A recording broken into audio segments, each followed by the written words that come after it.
कहते हैं धुंधले से पहाड़ों के नीचे एक भुला बिसरा सा छोटा गांव था। वहीं एक गरीब किसान रहता था, मुस्तफा। उसका घर एक छोटा सा झोंपड़ा था, बिल्कुल साधारण, बिना किसी सामान के। गांव में जितनी जमीनें थीं, उनमें से सबसे छोटी और सबसे पत्थरीली जमीन उसी के पास थी। चाहे वह दिन रात मेहनत कर ले, उस जमीन से बस इतना अनाज मिलता कि वह मुश्किल से अपना पेट भर पाता। मुस्तफा बिल्कुल अकेला था। उसकी बीवी कई साल पहले गुजर चुकी थी और कोई औलाद भी नहीं थी। उसकी तन्हाई के साथ ही सिर्फ वे पक्षी थे जिनके साथ वह सूखी रोटी का टुकड़ा बांट लेता था। फिर भी उसका दिल संतुष्ट था। वह शिकायत नहीं करता था। गांव के सबसे ऊंचे पहाड़ की चोटी पर एक किला था, अखी केसिया। लोग उसे मनहूस जगह मानते थे। कोई उसके पास जाने की हिम्मत नहीं करता था। कहते थे कि उस किले में एक बेहद शक्तिशाली और रहस्यमयी जादूगर रहता है, बिरकाश। वह सदियों से जिंदा था और अपनी सख्ती, क्रूरता और लालच के लिए मशहूर था। लोगों का मानना था कि धरती के सारे खजाने उसके तिलिस्मी तहखाने में भरे पड़े हैं और जो इंसान या जानवर उसके पास जाता, वह उसे पत्थर बना देता। गांव वाले तो उस पहाड़ की ओर नजर उठाकर देखना भी अशुभ मानते थे। उनके लिए वह पहाड़ बुराई और अंधेरे का घर था। एक सुबह रात भर का भयंकर तूफान मुस्तफा के झोंपड़े को लगभग उड़ा ले गया था। वह अपने खेत देखने निकला कि क्या बचा है, लेकिन सामने सिर्फ तबाही थी। थोड़ी बहुत जो फसल थी, हवा उसे उड़ाकर बिखेर चुकी थी। वह दिल टूटकर खड़ा था कि अचानक उसे एक हल्की सी कराह सुनाई दी, जैसे कोई घायल जानवर छिपने की कोशिश कर रहा हो। आवाज पत्थरों के बीच से आ रही थी। वह धीरे धीरे पास गया और दंग रह गया। पत्थरों के बीच एक छोटा सा अकाब, ईगल का बच्चा पड़ा था। उसका शरीर कीचड़ से भरा था, एक पंख टूटा हुआ था और वह ठंड व दर्द से कांप रहा था। लगता था तूफान उसे उसके ऊंचे घोंसले से नीचे फेंक लाया था। मुस्तफा जानता था कि अकाब पहाड़ों के पंछी होते हैं, यानी बिरकाश के पंछी। एक पल के लिए उसके मन में डर आया कि कहीं यह मुसीबत न बन जाए, लेकिन उसका दयालु दिल यह सोच ही नहीं सका। उसने खुद से कहा, अगर अल्लाह ने इसे मेरे खेत में भेजा है तो मैं इसे ऐसे कैसे छोड़ दूं। मुस्तफा ने नरमी से उस बच्चे को उठाया, उसे अपनी छाती से लगाया और अपने झोंपड़े में ले गया। उसने उसके पंखों से कीचड़ साफ किया और टूटे हुए पंख को पुराने कपड़े और 2 तिनकों से बांधकर पट्टी बना दी। उसके पास बहुत कम था, लेकिन फिर भी जो भी था वह अकाब के साथ बांट लेता। जो थोड़ी सी मछली पकड़ता, उसमें से सबसे बढ़िया हिस्सा इस नन्हे मेहमान को दे देता। अपनी आखिरी बची हुई मुद्रा से दूध लाता। कभी खुद भूखा सो जाता, पर उसे भूखा नहीं देख सकता था। उसने उसका नाम रखा मिट्ठू। हफ्ते महीनों में बदल गए। मिट्ठू का जख्म भर गया। जो बच्चा कभी कांपता पड़ा था, अब एक शानदार, ताकतवर अकाब बन चुका था। चमकदार पंख, तेज आंखें, मजबूत पंजे। उसका टूटा हुआ पंख अब पहले से भी ज्यादा मजबूत था। धीरे धीरे एक अनोखी और गहरी दोस्ती बन गई, एक गरीब किसान और एक अकाब के बीच। मिट्ठू सिर्फ पंछी नहीं रहा था, वह मुस्तफा के लिए दोस्त भी था और बेटा भी। वह खेतों में उसके पीछे पीछे चलता, झोंपड़े की रखवाली करता और चोर पक्षियों या कौवों को भगा देता। एक दिन जब मिट्ठू पूरा जवान हो चुका था, वह एक ऊंची चट्टान पर खड़ा होकर आसमान और पहाड़ों को देखने लगा। फिर उसने मुस्तफा की ओर देखा, जैसे कह रहा हो कि अब उसकी असली उड़ान का समय आ गया है। मुस्तफा की आंखों में आंसू भर आए। उसने कहा, जाओ मिट्ठू, वहां जाओ जहां तुम्हारा असली ठिकाना है। तुम आजाद हो। तुमने वो किया है जो इंसान भी नहीं करते। मैं तुम्हें कभी नहीं भूलूंगा। मिट्ठू ने एक ऊंची चीख भरी, अपने शक्तिशाली पंख फैलाए और उड़ गया। मुस्तफा उसे बादलों में खोते हुए एक छोटे से बिंदु की तरह देखता रहा। उसने सोचा, शायद जादूगर ने उसे पत्थर बना दिया होगा। पूरा दिन वह यूं ही बाहर बैठा रहा, न कुछ खाया न पिया, बस पहाड़ की चोटी को ताकता रहा। सूरज डूबने ही वाला था कि अचानक हवा में पंखों की तेज आवाज गूंजी। मिट्ठू बादलों को चीरता हुआ आया और उसके सामने उतर गया। मुस्तफा खुश तो हुआ, लेकिन उसने कुछ अजीब भी देखा। मिट्ठू की चोंच में कुछ चमक रहा था। वह पास आया और उसने उसे मुस्तफा के पैरों के पास गिरा दिया।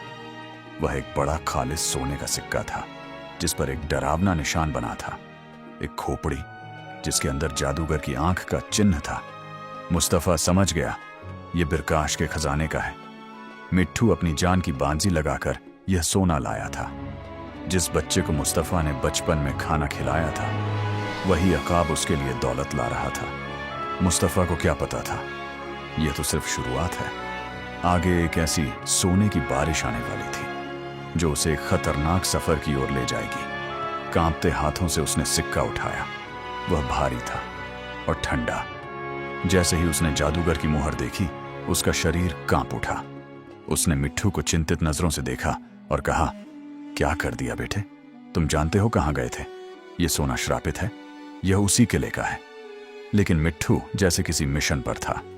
अगली सुबह वह फिर उसी किले की ओर उड़ गया और शाम को 2 सोने के सिक्के लेकर लौटा।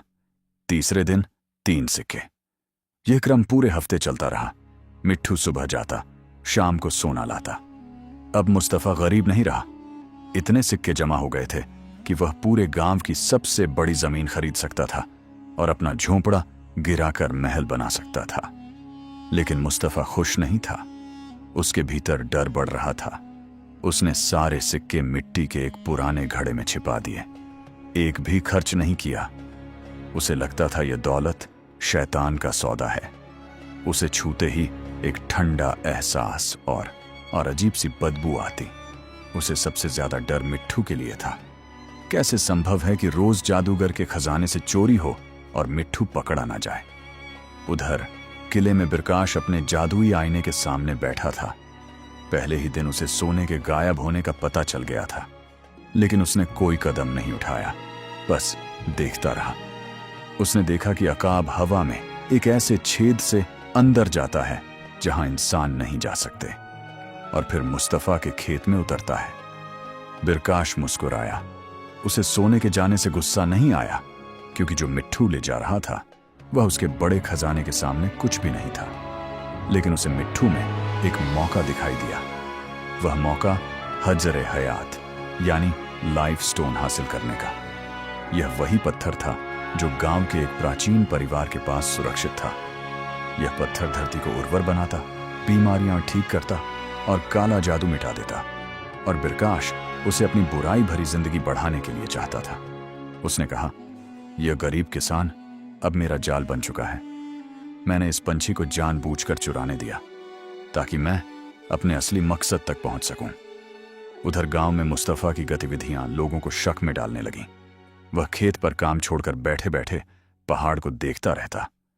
पड़ोसियों ने यह भी देखा कि उसका अनोखा अकाब हर रोज किले की ओर जाता और वापस लौटता है। सरगोशियां शुरू हो गईं। ये किसान काम क्यों छोड़ रहा है? उसका पंछी रोज पहाड़ पर क्यों जाता है? गांव का सरदार मुस्तफा के पास आया और बोला, हम देख रहे हैं तुम्हारा पंछी हर दिन पहाड़ की तरफ जाता है और तुम्हारे पास कुछ अजीब मिला है।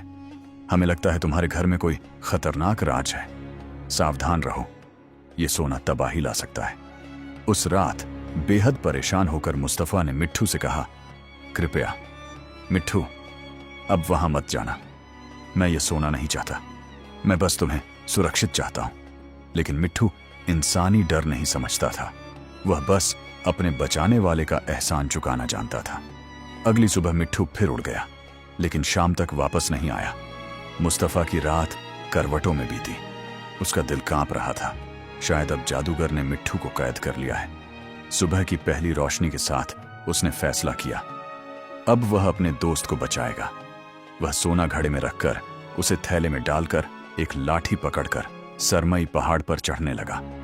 पहली बार उसके पैरों में डर था, लेकिन दिल मजबूत। किले के पास पहुंचकर उसने बुराई का घर नहीं देखा, उसने अपना घायल बेटा देखा। मिट्ठू एक चांदी के पिंजरे में बंद था। बिरकाश ठंडी मुस्कान के साथ बोला, आखिरकार चूहा बिल्ली के पास आ ही गया। तुम फंस चुके हो। तुम्हारा पंछी मेरे पास है और अब तुम मेरी शर्तों पर चलोगे। मुस्तफा कांपते हुए बोला, मैं तुम्हारा सोना वापस करने आया हूं, बस मेरे पंछी को छोड़ दो। हमने चोरी नहीं की, वह सिर्फ एहसान चुका रहा था। बिरकाश हंसा, मुझे इस पंछी से कोई मतलब नहीं। मैंने खुद चाहा कि वह चोरी करे ताकि तुम मेरे पास आओ, और अब तुम मेरे जाल में फंस चुके हो। फिर उसने कहा, गांव में एक छोटा सा पत्थर है जिसे वे सुरक्षित रखते हैं। वह पत्थर मेरे लिए ले आओ और मैं तुम्हें तुम्हारा पंछी, तुम्हारा सोना और लंबी उम्र दे दूंगा। मुस्तफा के चेहरे से रंग उड़ गया। वह जानता था कि वह पत्थर गांव की रक्षा का रहस्य है, खेतों को उपजाऊ बनाता है। अगर उसने दे दिया तो गांव नष्ट हो जाएगा। उसने मिट्ठू की ओर देखा। उसकी आंखों में निराशा भर चुकी थी और मुस्तफा ने सिर झुकाकर कहा, ठीक है, मुझे कल तक का वक्त दो। वह टूटे दिल के साथ गांव लौटा और सरदार को सब कुछ बता दिया, अकाब, सोना और जादूगर की मां। सरदार ने बुद्धिमानी से कहा, तुमने सोना लिया लेकिन तुम्हारा दिल साफ है, यही असली बात है। वह पत्थर सिर्फ नेक दिल इंसान के हाथ में काम करता है। प्रकाश उसे हासिल करके उसका दुरुपयोग करना चाहता है। हम उसे पत्थर देंगे क्योंकि हजर हयात अच्छे लोगों को फायदा देता है और बुरों को नुकसान।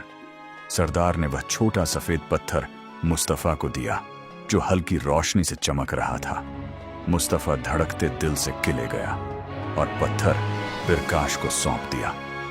बिरकाश ने पत्थर को अपनी दुष्ट हथेली में लेकर उसकी शक्ति को खींचने की कोशिश की, लेकिन पत्थर ने उल्टा उसकी जीवन शक्ति चूसनी शुरू कर दी।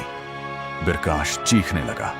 उसका शरीर पत्थर में बदलने लगा, उसी काले पत्थर जैसा जिससे उसने किला बनवाया था। एक तेज धमाके के साथ चांदी का पिंजरा टूट गया। मिट्ठू आजाद होकर बाहर आया, जादूगर पर झपटा और उसके जादुई आईने को तोड़ दिया। आईना 1000 टुकड़ों में बिखर गया। किला जमीन हिलाने लगा और धीरे धीरे ढहने लगा। मुस्तफा ने गर्म पत्थर उठाया। मिट्ठू उसके कंधे पर आ बैठा और दोनों किले से बाहर भागे। वह गांव लौटे, सोना लेकर नहीं बल्कि सबसे कीमती चीज लेकर, आजादी और गांव की सुरक्षा। मुस्तफा ने वह पत्थर सरदार को लौटा दिया और अपने साधारण झोंपड़े में वापस रहने लगा। उसके पास अभी भी वही पत्थरीली जमीन थी, लेकिन उसके पास एक अनमोल दोस्त था, मिट्ठू, जो ऊपर आसमान में उड़कर उसका रक्षक बना रहा। मुस्तफा ने जिंदगी गरीबी में गुजारी, लेकिन उसका दिल खुशियों और संतोष से भरा रहा। उसने सीखा, सबसे बड़ा खजाना वो नहीं जो चोरी से मिले, सबसे बड़ा खजाना वो है जो प्रेम और दया से घर में पलता है, चाहे वह घर मिट्टी का झोंपड़ा ही क्यों ना हो। कहानी यहां खत्म होती है, लेकिन कहानी सुनाने वालों की कहानियां कभी खत्म नहीं होती। हमें बताइए, आपने इस कहानी से क्या सीखा और आप किस देश से सुन रहे हैं? अगर कहानी पसंद आई हो तो लाइक और सब्सक्राइब जरूर करें ताकि हर नई कहानी आप तक सबसे पहले पहुंचे।